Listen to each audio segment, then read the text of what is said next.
Welcome to Coach's Corner on Beaver County Radio. Tonight's show will also be live streamed on our Facebook page at WBVP-WMBA. Coach's Corner is brought to you by Junction Auto Service, McGee Heating and Air Conditioning, Geneva College, Fishers New Brighton Foodland and Beaver Falls Save-A-Lot, the Community College of Beaver County, the J&J Spratt Funeral Home, and the Beaver Falls Municipal Authority. Now let's take it to our host for tonight's edition of Coach's Corner on Beaver County Radio. We're here on Coach's Corner here on the Beaver County Radio, the network, 1230 WBVP, 1460 WMBA, and the new 95.7 and 99.3 FM. If you haven't checked out our FM stations, they're clear. They're great to listen to. Thank you for joining us. We're going to talk Hopewell football tonight. But before we do, before we introduce everybody, we just want to wish a get well to one of our leading guys, Bob Barrickman. Recently had some surgery. Everybody knows about it. Bob, get well soon. Hope to see you back in the studio as soon as next week. That being said, we're with Matt Weiss of the Hopewell Vikings. Hopewell, I wouldn't say maybe somewhat resurgence. It's a slow build, Matt. You took over a team that everybody knows it. Let's not circle around about it. They've been struggling for a lot of years, and you decided, let's take this program over, and 3-3, and right now, if the season ended, you guys would be in the playoffs. Yeah, absolutely. You know what? Being a teacher in the district, I thought it was a great opportunity. We've had our struggles, and with turning a football program around, it's not going to be an overnight success. Right. And given the recent history and the struggles that Hopewell had, we knew we were going to be in for the long run. But it was something that myself and my staff were committed to, and we're happy to be doing it. So many things to ask you about. We're going to talk to some of your players in the next segment, but we talked off air, and one of the things that we all agreed on, even your kids, toughest sport to turn things around is football. Basketball, you get a couple guys that are players. They're carrying everybody else. Baseball, you get a couple of pitchers. Same thing as softball. Soccer, you get a couple of guys that really know what's going on. I mean, you could at least be competitive and good. But in football, it takes more than one good running back. It takes more than one good linebacker. It takes a unit of kids, and it takes more than 11. I mean, you have to have some numbers, and you have to have kids dedicated, or else you're not going to be able to compete with not only the Aliquippas and Central Valleys, but the Quaker Valleys and other teams. So talk to us about the challenge of turning a team around. Yeah, absolutely. I mean, it's tough, to turn around a football program. The biggest thing is you have to have depth. You have to develop the depth because during the course of football season, guys are going to get hurt. You're never the only time you're 100% is at the beginning of the season. Right. And we can be truthful about that. A big thing that everybody talks about is culture. It's a fancy word that everybody wants to throw around, but at the end of the day, culture is behavior. It's all behavior driven. So once we have every guy on the team that's doing the right kind of positive behavior, thinking the right way, going out there and performing that, then you're starting to have something. You can't listen to outside noise. Obviously, there's parents, there's school board members, there's people, everybody, kids. Everybody's going to be saying stuff. But one thing that really resonated with me is you talked about, and the kids mentioned it, no other colors in that locker room other than Hopewell colors. There's no college shirts.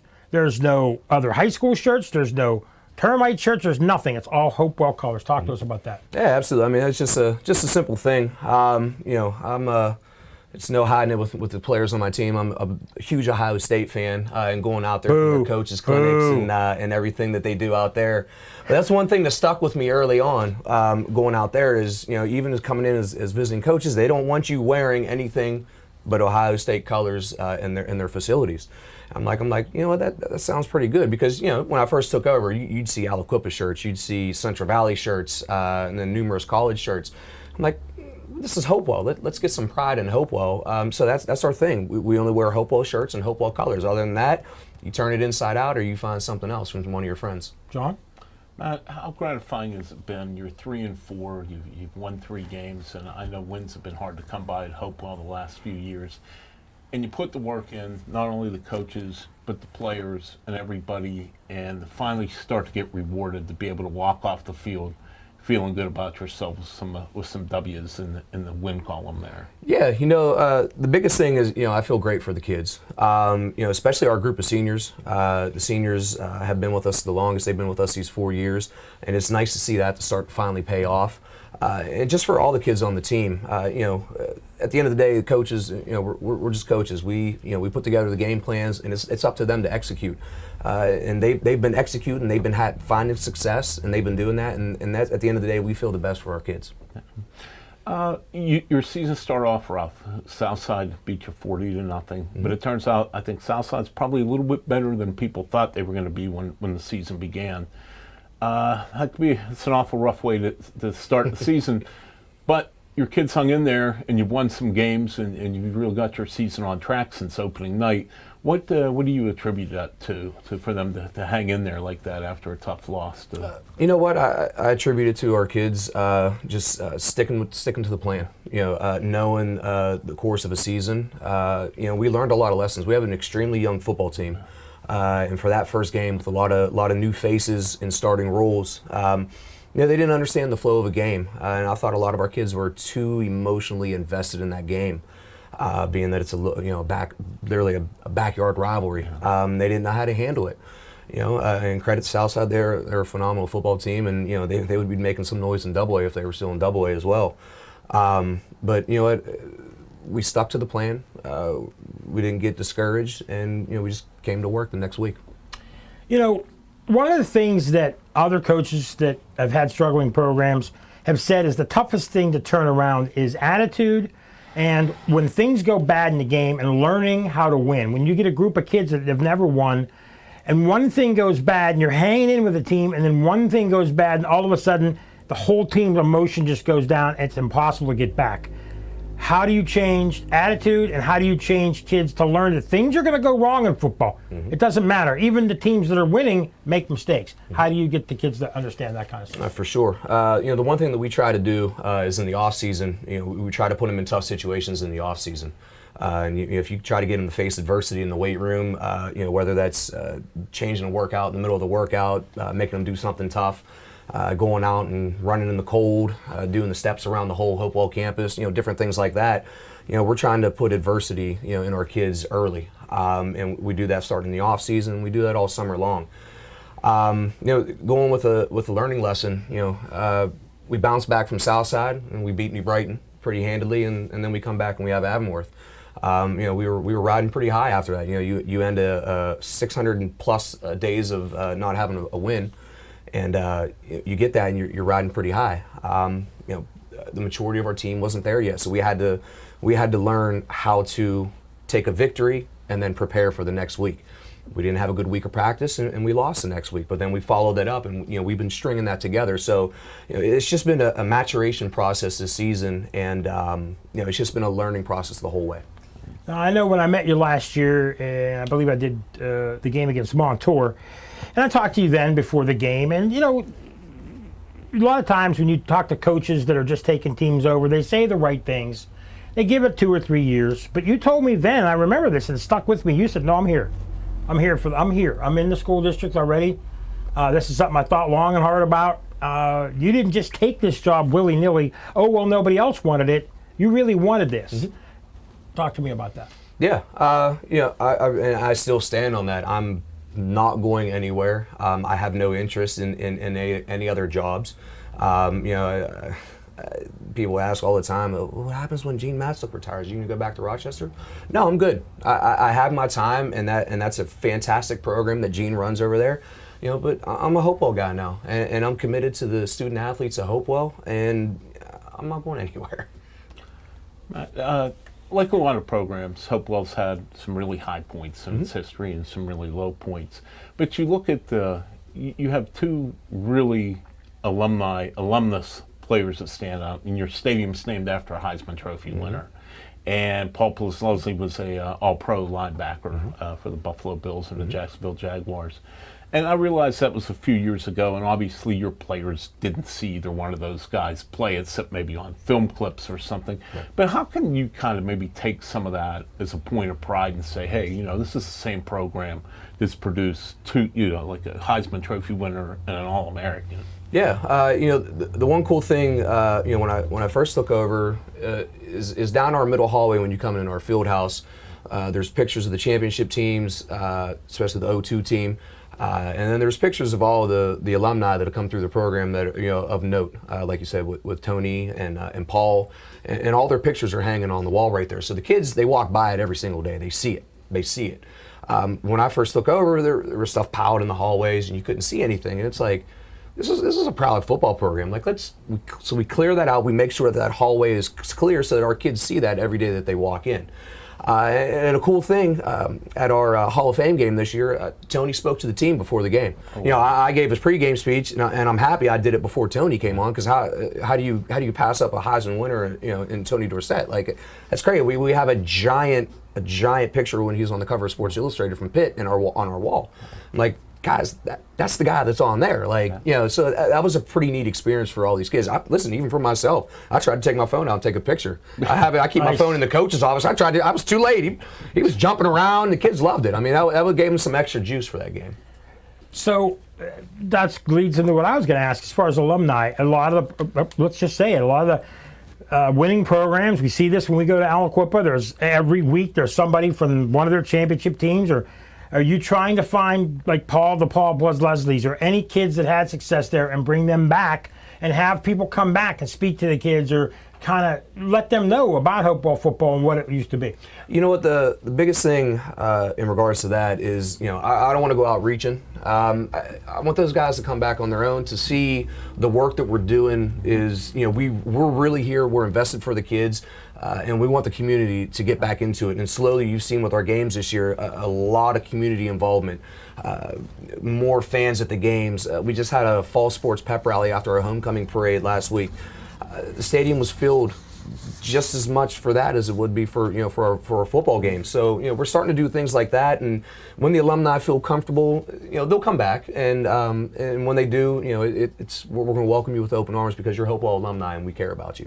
We're here on Coach's Corner tonight, and we're talking Hopewell football, the Vikings, with head coach Matt Weiss. In our first segment, we're going to come back. We're going to talk to a couple of their key contributors. But first, we want to thank Pizza Joe's from Beaver. If you guys need to go get a good pizza, I got their menu this time. Pizza Joe's, no mistakes. It's Pizza Joe's. That's who you want to go to. In addition to Beaver, they got them in other locations as well, but thank you to them. We'll be back after these messages here on WBVP 1230, WNBA 1460, 99.3 FM, and 95.7 FM Beaver County Radio. There's no place like Community College of Beaver County. Confidence happens here. Connection happens here. Opportunity happens here. Your best you happens here. Your future happens here. Home is here. At CCBC, you're right where you need to be to find real learning for real life. And there's still time to join us. Enroll now through October 14th for fall mini-mesters. Same classes, less time. Visit ccbc.edu/fall. You belong here. Are you in high school and thinking about your future, or know someone who is? Consider Geneva College. Geneva is a Christian college that prepares students for meaningful service and their life's work. Geneva has over 145 majors and programs, 18 varsity sports, 100 study abroad programs, and lots of club activities. And Beaver County scholarships help to make a Geneva education affordable. Learn more by visiting geneva.edu. That's geneva.edu. Did you know Fisher's New Brighton Foodland is as close as a click? That's right.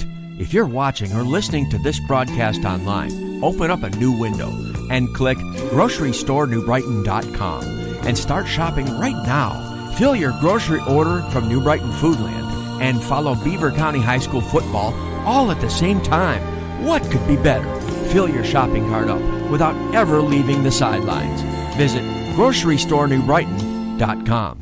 You can run out and buy a new car if you can find one or afford one. Or you can take good care of the one you have. Take it from Steve at Junction Auto Service. It's all about maintenance. A lot of things have changed in the past few years, but taking care of your car isn't one of them. Now more than ever before, it makes good sense to maintain the vehicle you have. And nobody does it better than Junction Auto. Mention you heard this ad and get 10% off any visit. Visit junctionautoservice.com or stop by their location at 425 Constitution Boulevard, New Brighton. No matter what the circumstances, no matter the reason, one of the few things that is left when a loved one passes on are the memories. Staging those memories in an honoring way is one of the reasons so many people have chosen J&J Spratt Funeral Home. A person's legacy depends on a lifetime of accomplishments and then how they are remembered. J&J Spratt Funeral Home has helped start the process of creating positive legacies for over 70 years. Visit jjsprattfh.com. Joseph M. Spratt, Supervisor and Funeral Director.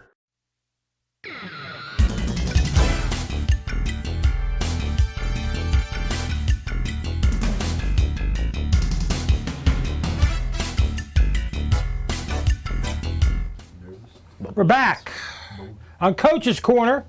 We're talking Hopewell Vikings. Be the change is the shirts they wear at Hopewell.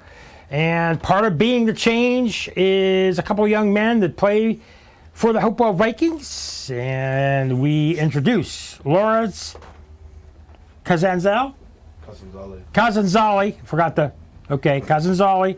Lawrence, don't hurt me, okay? I don't want, you're a big guy. I don't want to be a little worried about you. And Davion Jackson.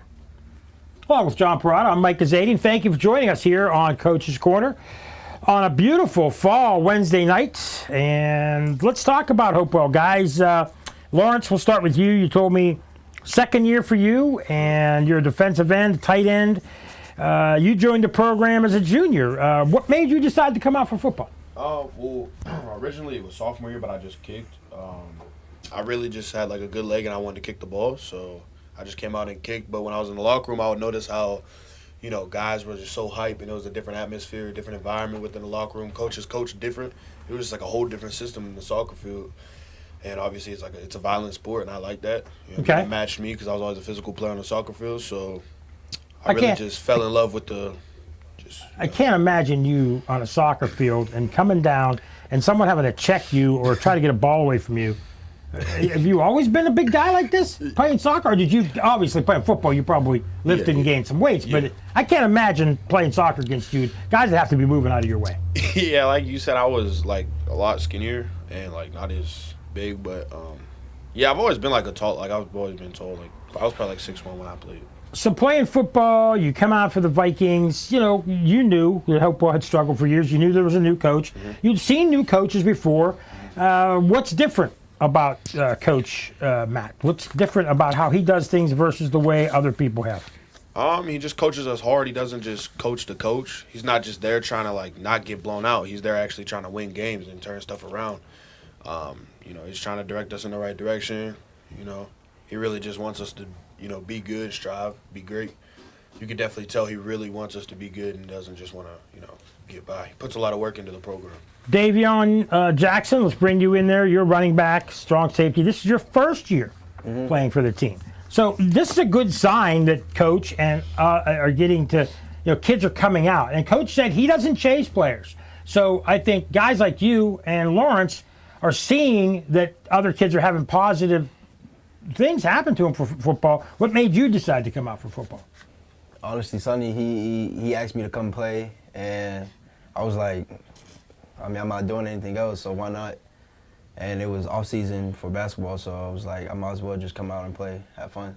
You mentioned basketball. You play basketball and football. Anything else? Just those two sports? Yeah, just them two sports. So what's your experience like so far, halfway through the season? It's very good. It's completely different from last year when I was at the games in the student sections cheering them on, and it's completely different on the field playing with the guys. John, what do you got for these two? Davion, you're leading the team in rushing. Mm-hmm. You've had a really good year. I mean, considering you've had no football experience into this year, how have you been able to make that transition so quickly when, of never really having much experience to being a good player? Some of the experience, it came from middle school because I played running back when I was in middle school, and I was pretty decent at it, so that all transferred over into high school.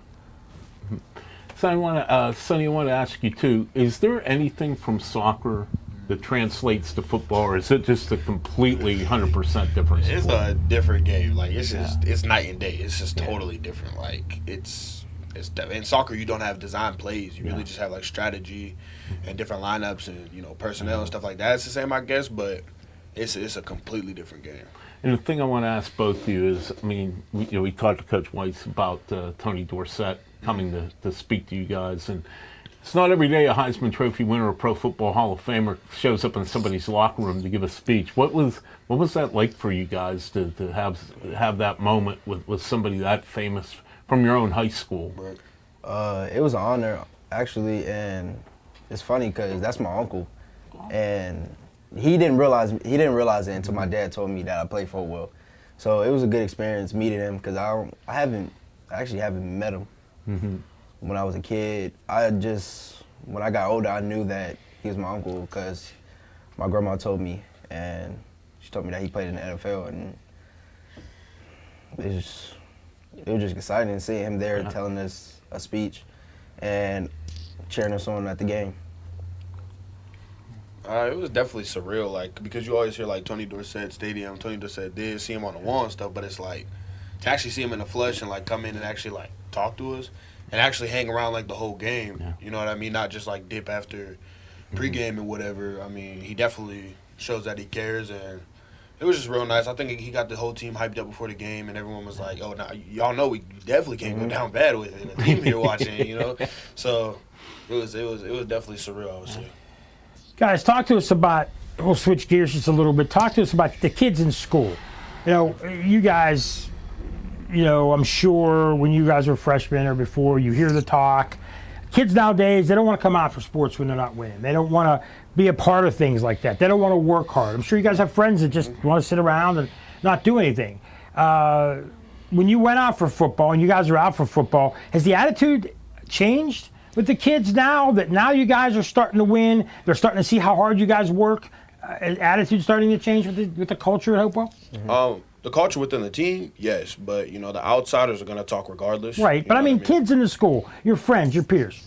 My friends and peers are super supportive, and they've always been. You know what I mean? Some other kids chat, this, that, but it really doesn't get to me. When I came out to football, I knew what I had on my hands. I knew it wasn't a successful program, but I wanted to be part of the reason why it was turned around. So.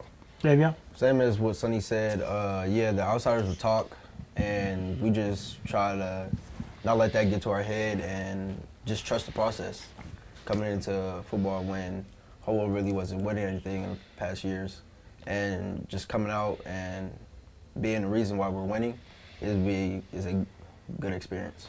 So obviously important to both of you being seniors to pass that along and try to be a part of a winning culture. Now, being seniors, I'm assuming senior leaders by example, talk to us about some of the younger kids and what you hope to pass on to not just the juniors, sophomores, freshmen, and younger kids that come to the games. What do you guys want to pass on to them, and what do you want to leave Hopewell? I want to leave Hopewell just going up, the projecting up, not down, or how I left it. At least I'll leave it better than it was, right? I hope, I want to pass down to other guys, just like be great leaders, be great students, because you're a student before you're an athlete. There you go.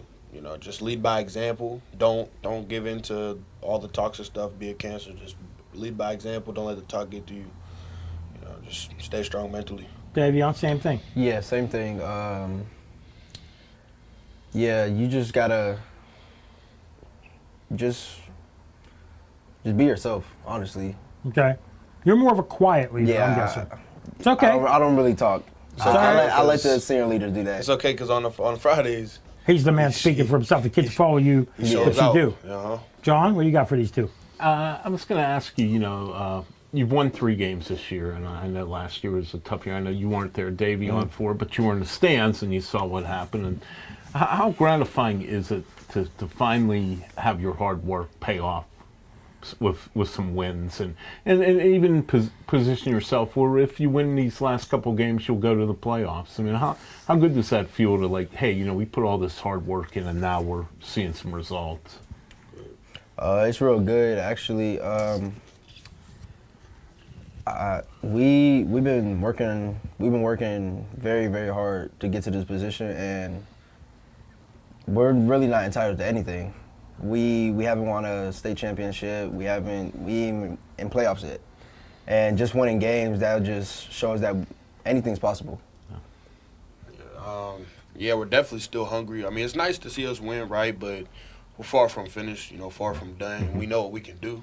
We know what we can do within the locker room, and we know if we win this game on Friday, we should go to the playoffs. So it's great to see that, you know what I mean? But we have bigger goals in mind. We want to win playoff games. We want to go there, you know what I mean? Just because we're 0-9 last year, coming into this year, I wasn't like, oh, man, I hope we can win a game. You know what I mean? I knew what we had, and I knew we could, excel and go to the playoffs. So let's talk about your coach a little bit again. We'll kind of lighten things up here a little bit, let's hope. He likes to coach hard, you said, and that's probably a nice word. He likes to yell a little bit. Some parents and people said, why do you yell so much? Well, he's trying to get the best he can out of you guys, and that's coaching. And football, you guys accept that.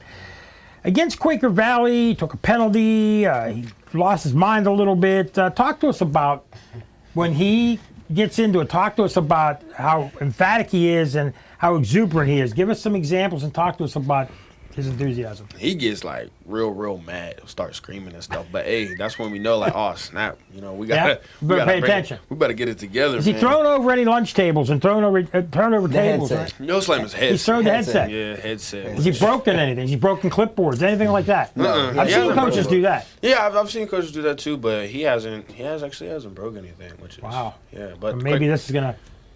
So he yells a lot. Okay, so you guys straighten up. Mm-hmm. So you know when you're doing something wrong, but you also know that he's coaching you, he's doing it for a reason. Yeah, like I know he's not just aimlessly yelling. Right. And I don't really listen to the tone of his voice. I just listen to what he's saying to me. Like I listen to the message, not the tone in which it's given to me. So I already know like when he's yelling, I just listen to what he's saying and not necessarily. This guy's going to be a coach. I could just tell. Very talkative. Or a radio guy. He's probably doing one of our best interviews. He's not afraid to talk. And they told us that ahead of time. That's good. I'm glad. Davion, same thing. What do you take out of it when a coach yells? Some kids just get, they're yelling at me, oh, poor me. But some kids get fired up by it. How are you when you hear coaches yelling at you? I take the message, usually, sometimes. I just take the message and he targets some players because he knows what's best for us. Right. So when he usually target us, we know that it's not really like, he's not really trying to just get on us just to like make us feel bad. He's doing it just so we can better ourselves. Anything you guys want to say that he's done? Has he like yelled so loud he's fallen down? Has he tripped on some wires? Anything that's going to make everybody say, oh, snap, you shouldn't have said that, guys. Anything you want to say about it? Or you're just going to keep it? What do you think? Yeah. Anything good? Anything juicy? Yeah, I'm going to give y'all something. Okay, here we go. When he gets real mad, our trainer will come over and be like, "You're gonna have a stroke if you keep yelling like this." So like, I'll give y'all that. That's good. Okay. That's pretty. So if the emergency vehicles are pulling up to Hope on a Friday night, we're gonna know, and that's what we'll report. And I'm pretty sure I'll give y'all one more. There we go. I love this. I have to. We might keep you on the next segment. You want to keep your spot in the lineup, or okay. I think he's in. He's in. He might take your spot or my spot next week. I think so. So I could be wrong about this. Coach can fact check it. Well, we'll find out. I'm pretty sure he got so worked up from a game that he actually had to seek medical care. Had to go to either MedExpress or the hospital or something. I think he got so worked up over a loss that he had to go. That's how passionate he is. Well, that's okay, though. That's a good passion. Yeah. He's a passionate. I've never had a more passionate coach. But with that, he's not like just a coach. Like he cares about us off the field. You know what I mean? He's so much more than just a coach. So he really does care. John? I was going to say, I'm sure you'd rather have a coach that cares and gets worked up than just stand there and seem like he could care less. Right. And I guess you realize it comes from a good spot in the heart. He's not trying to tear you down. He's trying to build you up, I would imagine. Right. That's how you look at it. Yeah, because when we play other, like, losing programs, like, the Quaker Valleys and stuff like that, like, oftentimes, any other programs, when they're losing and stuff, oftentimes other coaches, they'll just be like, just throw their hands. You know what I mean? Like, they're like, man, well, we expected this, right?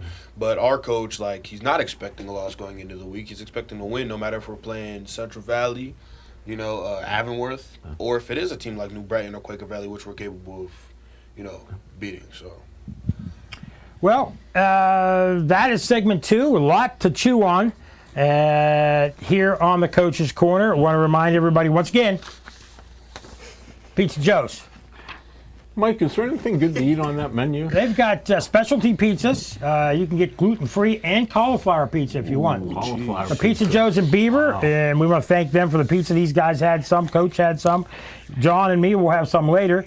But want to keep you guys here. We're going to come back with segment 3. We're going to bring the coach back on, and he's going to talk about these two guys and other things here on 1230 WBVP, 1460 WNBA, the new 95.7 and 99.3 FM. That's right, FM stations here on Beaver County Radio. Scoring big at dinner doesn't necessarily have to mean getting the score run up on your family food budget. Level the playing field by shopping at Beaver Falls Save-A-Lot. There's a reason why they say your dollar goes far at Save-A-Lot. Maybe it's time to switch teams, and while you plan for a big playoff run, head out on a grocery store run. Even when time is running out, being able to park close to the door and find what you need in an instant without wading through a maze of aisles makes Beaver Falls Save-A-Lot the right call. Carver Construction in New Brighton is proud of all of our local football teams. They know what it takes to be a winner. It takes dedication, talent, and desire to do your best. All the things Carver Construction offers its customers. They've been doing it since 1982 for both residential and commercial renovations. Carver Construction, 1090 3rd Avenue in New Brighton. Building dreams one home at a time. Call 724-847-1572 or visit their website, carverconstructionpa.com. Get your furnace tuned up and fall into savings. Just call Keller Heating and Cooling now through the end of November and get $250 off a new system. A new Daikin system features up to a 12-year warranty. Keller Heating and Cooling is locally founded, Beaver County based, and family owned, serving Beaver County and surrounding areas. Keller firmly believes in supporting small businesses which help the community they call home. Whatever your HVAC needs, call Keller Heating and Cooling, 412-628-2207. McGee Heating and Air Conditioning in Aliquippa has been in business for nearly 60 years. Now that's experience you can count on when you call McGee Heating and Air Conditioning at 724-375-7112. They'll answer your call 24 hours a day, 7 days a week. Sue Curlin and her winning team service most brands, and McGee Heating and Air Conditioning is locally owned and operated. As always, they wish their best to our local teams. McGee Heating and Air Conditioning, Main Street, Aliquippa.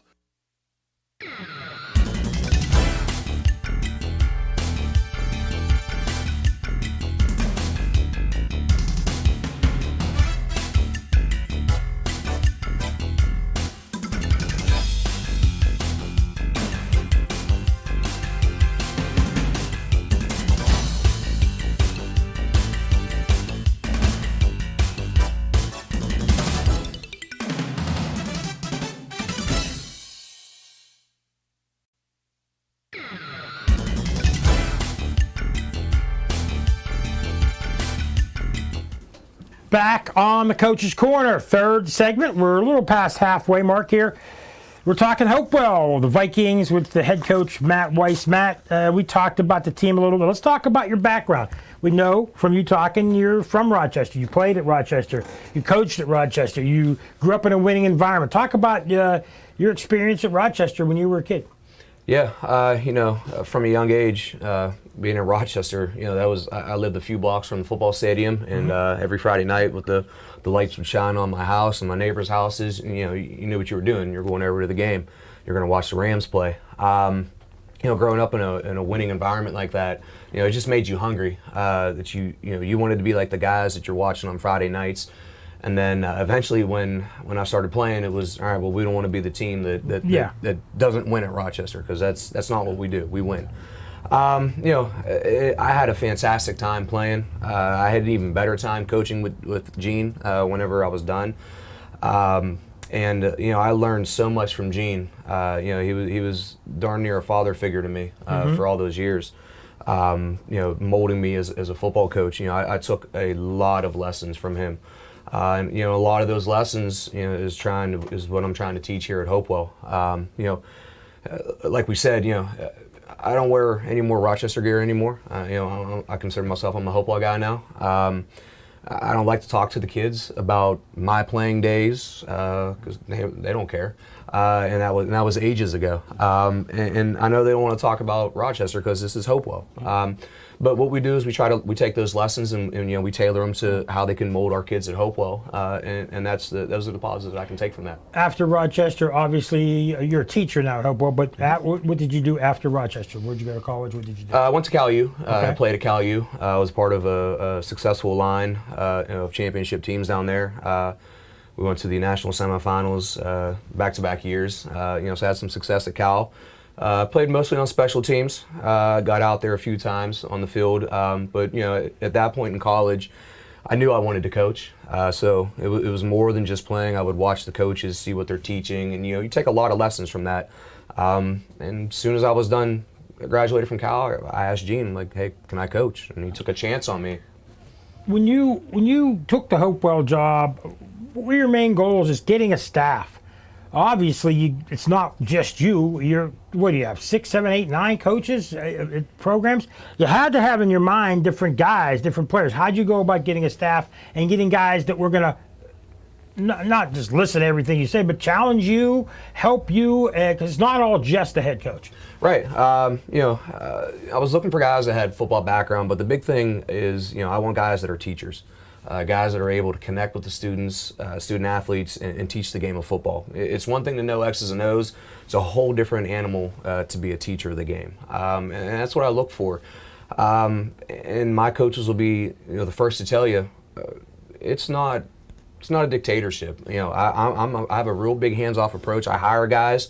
I expect you to know what you're doing. You're the head coach at that position. We call them unit leaders. We have units. We have 9 different units on the field.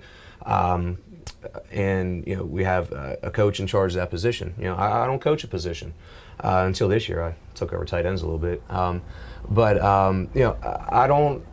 I let my guys coach. I let my coaches coach, and I only need to step in when necessary. Other than that, I want my coach as a coach, and I want them to build strong relationships with their players. You played for John Lockhart at Cal, right? Mm-hmm. Correct. Okay, so you played for Gene Matzel, who has over 200 wins at the high school level. You played for a gentleman who just went into the College Football Hall of Fame recently, and one of the all-time good guys on top of it. It must, by the time you left Cal, you must felt like you had a master's degree in football between high school and college, I'm sure, playing for those two guys. Yeah, you do, but then you learn so much from both of them as a player. But then when you hang up the cleats and the pads and you put on the whistle, it's a whole different story, and it comes to learning new lessons. And that's the one thing I still learn lessons. I mean, I constantly am looking to get better in any way possible. And and Gene will be the first to tell you, if you've been doing it for 20-something years, you think you know it all. Yeah. You don't. You just got to keep learning, and that's the beautiful thing about coaching football. Yeah. Let's talk about these remaining games. Pretty sure if you beat South Park, you get in to the playoffs, which would be something that I'm sure the kids will be happy about, you as well. I saw what happened last year when Ambridge made it. But you still have South Park, West Mifflin, Beaver. That's 3 pretty tough games in a row. They're not easy wins, but if your team isn't ready, you might come out at 0-3. So what are you doing to prepare those kids for 3 teams right in a row? 2 of them, I believe, which are away. Yeah, the last 3 games, 2 of them are on the road. We don't like to look ahead to our other opponents. Even myself, I don't watch film of the other team. I only watch film of the team that we're playing each week. But we're cognizant of what the other teams are doing. The biggest thing is Keystone Oaks was another one of those teachable moments that we had. I told the guys, if we win South Park, we could probably make the playoffs, and that would be the first time Hopewell's made the playoffs in 10 years. Mm-hmm. So we need to treat the rest of the season like they were the playoffs, and it had a playoff atmosphere. And, a lot of coaches, we agreed it was a playoff atmosphere against Keystone Oaks. Didn't come out the way that we wanted, but as soon as the game was over, I told the kids, this is a teachable moment. We're going to learn a lot from this. The only blanket that we had was that we're not eliminated from the playoffs. We have conference play left after that. So the big thing we've been preaching is physicality. Playing 11 as one, and every player on every play. John? I would think a playoff spot has to motivate everybody a little bit extra this week. I would imagine you don't need Tony Dorsett to come in and give you a speech this time, and you won't have to have the medics in the back of the locker room in case. No. You know what? We've had 3 really good practices this week, and I'd say today was probably the most physical practice we've had all year. There was a lot of trash talking. There was a lot of hard hitting. There was a lot of camaraderie. There was a lot of teaching. It was probably one of our best practices of the year, and I'm happy that it happened today. Yeah. If there's anything you have to do, obviously you're 2/3 of the way or longer through the season, what's the one thing in the next 3 games you want to see improve more than anything else with your team? Tackling. I want to see better tackling with our guys. That was a point of emphasis at the beginning of the season. We've gotten better. We're not where we need to be with tackling, and we've had some more physical practices as of late, and that's something that we really want to work on. What's the one thing you think your team does really, really well that you're pretty proud of the kids for doing? I don't think I can give one answer on this. Okay. It would have to be 2. They're really good listeners. They really have listened to our coaching and the messages and the game plans and be able to execute that.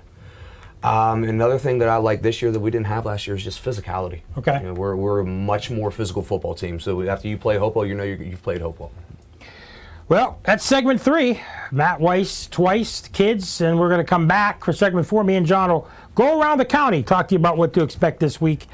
We're here in the studios. We want to remind you another time, Pizza Joe's, want to thank them very much for the pizzas. They're always so good to us.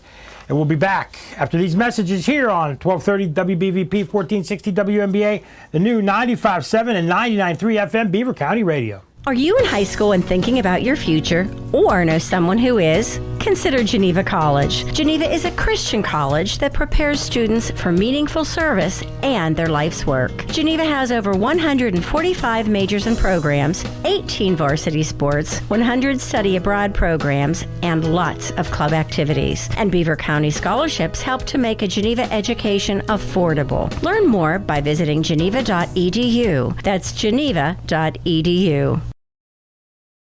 Did you know Fisher's New Brighton Foodland is as close as a click? That's right. If you're watching or listening to this broadcast online, open up a new window and click GroceryStoreNewBrighton.com and start shopping right now. Fill your grocery order from New Brighton Foodland and follow Beaver County High School football all at the same time. What could be better? Fill your shopping cart up without ever leaving the sidelines. Visit GroceryStoreNewBrighton.com.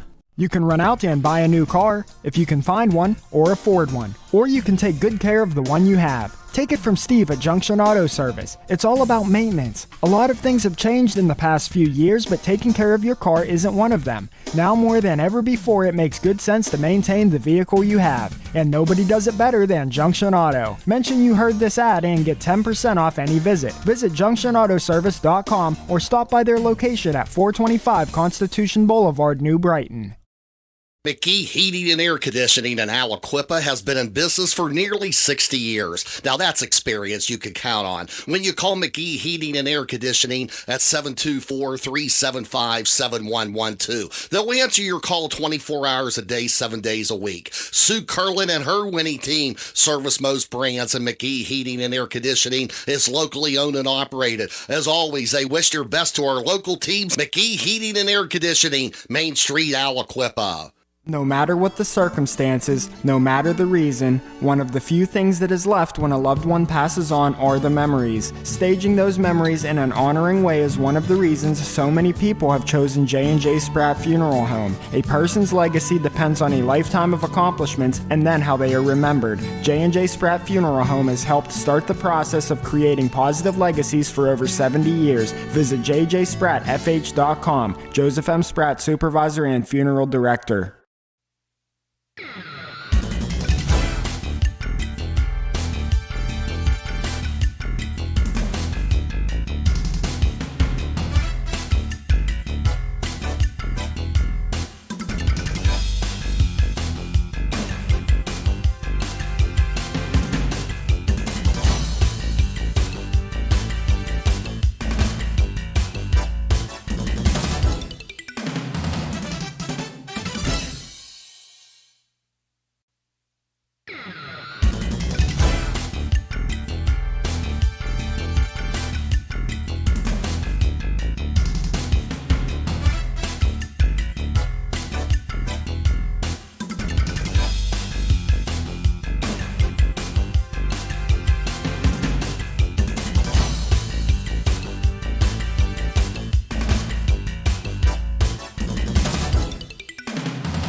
We're back on Coach's Corner one last time. Mike Gazadian, John Parada, the A-team for tonight. Boy, we talked Hopewell football. So much to talk about with them. But our last segment, we're going to go around the county, John. How's that sound to you? Sounds good. Hey, me and you Friday night.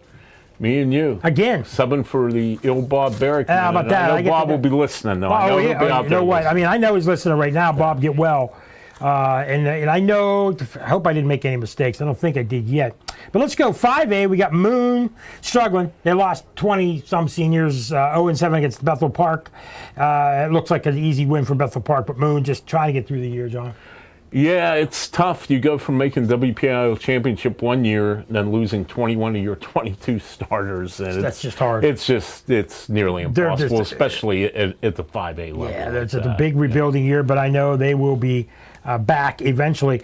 The conference, not only in the WPL, but maybe in the state, the Parkway Conference, Blackhawk, who I saw last week at West A, 2 tough games, actually 3 in a row, third in a row of Central Valley, Aliquippa, West A. It's Blackhawk at 3-4 against West A at 6-1. Central Valley 7-0 undefeated at Ambridge. Tough game for them, 1-6. And 3-4 Montour at Chartiers Valley. And then Newcastle at Aliquippa. So some haves and have-nots in that, but with a couple interesting matchups there. You know, the Blackhawk, Bob and I talked about this on the broadcast of the Rochester Union game a little bit last week. Whoever made that schedule in the WPI office did not do Blackhawk any favors. They've had to play Central Valley, Aliquippa, and West Allegheny in consecutive weeks, and that's hard for any team. And, Blackhawk was making progress. They won 2 or 3 in a row until they hit this rough stretch of schedule, and it's been a rough couple weeks for the They got some young talent. I think they're better than they were last year, even though they're playing, I think, 4 sophomores and 2 freshmen, but they're making some progress and should make the playoffs. In 3A, that was 4A. In 3A, Hopewell, the Vikings. Let's hear it for the Vikings. These guys not getting nothing. There we go. 3-4 Vikings at South Park, 3-4. Big game of the week for them. Quaker Valley 1-5 at West Mifflin. Pretty much must win for Quaker Valley if they have any hope of getting in the playoffs. And then Seton LaSalle at Beaver. The Seton LaSalle one, I have a hard time getting my head around them being 0-7. You think for so many years, going back to the 80s, 90s, into the 2000s, always one of the premier schools in the WPIL, winning year in and year out. And they've really, really hit a tough patch the last few years here. In the MAC Conference, that was the West Hills Conference. In the MAC Conference at 2A, it's Beaver Falls at 6-1 at Elwood City, 2-5. Freedom 2-5 at Mohawk, 2-3. Pretty much must win for those 2 teams. And Riverside 2-2 at Neshannock 6-1. Tough one for Riverside after having so many guys injured in the last 2 weeks. And then Western Beaver 6-1 at New Brighton 0-7, a game that will be heard on WBVP. I'll be curious if Elwood City, they've gotten better as the season's gone on, and certainly they broke their long winning streak here early in the season. I'd be curious if they don't at least give Beaver Falls somewhat of a competitive game up at the refurbished Helling Stadium. I'm not saying that they're good enough to beat Beaver Falls. It would take a pretty big effort for them to beat Beaver Falls. But I just wonder if they won't hang with Beaver Falls for a while. They've gotten over that hump. They finally won a game after so many years. They've gotten 2. They're making progress, and that's kind of what we were talking about not only a few weeks ago with Ambridge, but then this week with Hopewell as well. Let's move to single A. Probably the team that nobody really is talking about that much, but you referenced Southside Beaver 7-0 at Laurel. That could be the game in the county. 7-0 at Laurel, 5-1. That's big 7. And then in the Black Hills Conference, Avella 1-6 at Osh 6-1. Osh lost last week in an upset. They lost to Burgettstown. Fort Cherry at Cornell, 4-3 versus 3-3. Big game for both of them. And then non-conference Rochester, 3-3. They go a long way, and they travel to Clareton Bears. And a lot of years, that would be a premier matchup. This year, not quite as much. Rochester's had a couple of tough losses. Clareton, not the usual Clareton that you're used to, is one of the top teams, not only in the WPIL and single A, but the state. The Southside Laurel game really intrigues me. I think they're the 2 best teams in that conference. Mike, and I really believe the winner of that game ends up winning the conference here in a couple weeks. You know, Southside, we talk a lot about Central Valley. We talk a lot about Aliquippa. Last year, talked a lot about Moon. We talk a lot about what is going on at Hopewell and Ambridge. Beaver got some play last year as well. We talk about a lot of these teams. Western Beaver is a team we've been talking a lot about, but Southside Beaver, we've hardly talked about at all. They moved down in conference, but as Coach Matt said, he thinks that they would be successful even in 2A. They might not be undefeated, but they're a really good team. I saw them last year, and they're good in all facets of the game. They are good. I mean, they've won. They've beaten everybody on the schedule. And most of the games have been lopsided. They haven't really been challenged a whole lot this year. And they're 7-0, and you can't bluff your way to 7-0. You may early in the year win a game on a lucky bounce or something like that, but you don't go 7-0 unless you're really good. And Laurel's an excellent team, like Southside. Yes. They came down from very 2A, well coached. and I think the only drawback for this game is it's a long trip from Green Township all the way up to Laurel. But I think it should be a really good ball game. One thing I want to address is, you can't control 7-0 versus 0-7, 1-6 versus 6-1, and some weeks you get that. And so this week we've got a couple of games that on paper look lopsided. A lot of people have asked about making the schedule, and here on Beaver County Radio, we do our best to get every community involved, every team on at least once, sometimes twice. It's not just about one team. So sometimes you will, unfortunately, see a lopsided games, but trying to get that culture back where all the teams are competitive, and that's kind of what we do. And John, I want to talk about that. We get some young growing teams. We're going to see a young growing team in New Brighton this week, and things haven't gone well for them, but they've got a couple interesting players, and they're going to hope to give Western Beaver all they can handle. And they do, and I don't think anyone's shocked that New Brighton's had a tough year. I mean, Tony Caltori taking over as the new coach.